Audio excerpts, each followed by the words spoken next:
The first thing to understand about anxiety is that it has a purpose. The purpose of anxiety is to protect you from future bad outcomes. That's what your mind is trying to do. See, human beings have a negativity bias, which means we give way more importance to negative signals than we do to positive signals. And this is a feature, not a bug. Think about an ancient human walking past a bush when he hears some rustling.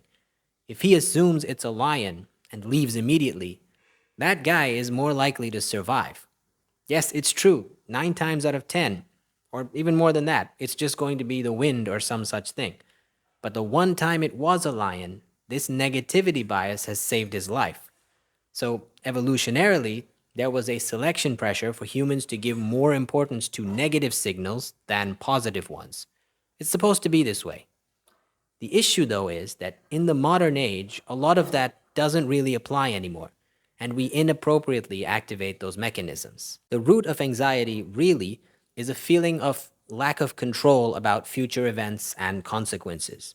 We start thinking about the details of every little thing. If this happens, then what?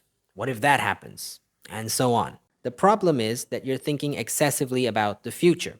So, one solution is to be more in the present. See, things often appear more daunting and paralyzing from a distance. For example, if you have anxiety about an exam, you'll have this sympathetic nervous system activation leading up to the exam. Your heart will be racing, you'll feel those butterflies in your stomach, and so on.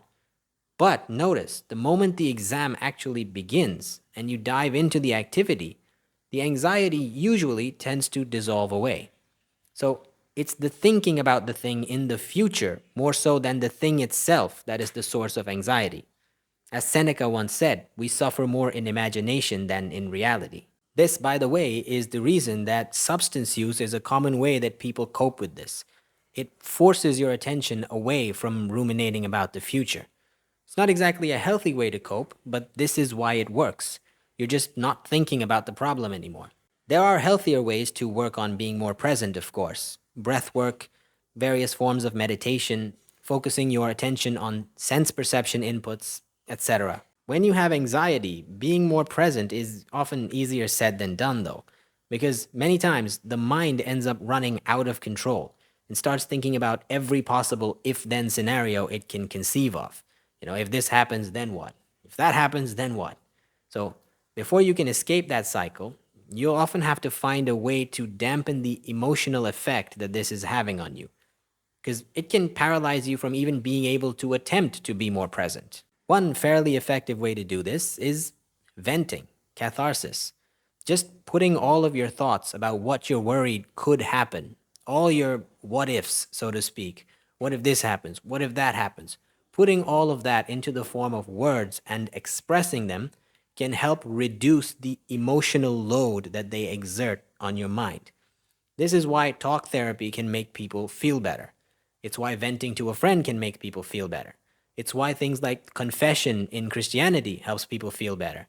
And it's why, in various religious traditions, praying to God, especially just expressing whatever's worrying you, taking your problems to God, can make you feel better as well. Whatever method you choose, whether therapy, prayer, or even just talking to a friend, venting can help release some of the emotional load from your thoughts.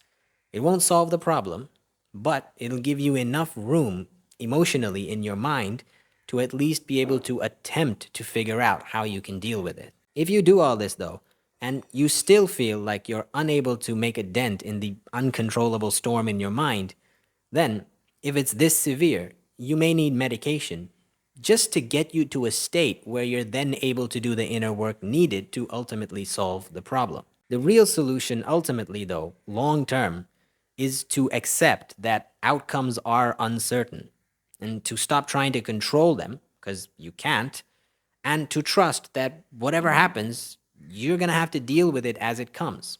And that's okay. Now, of course, this is easier said than done because it's antithetical to the presuppositions of the anxious mind. But that is what you have to cultivate to ultimately get past anxiety. That is the inner work that needs to be done. To develop the confidence to say, however things turn out, we'll deal with it.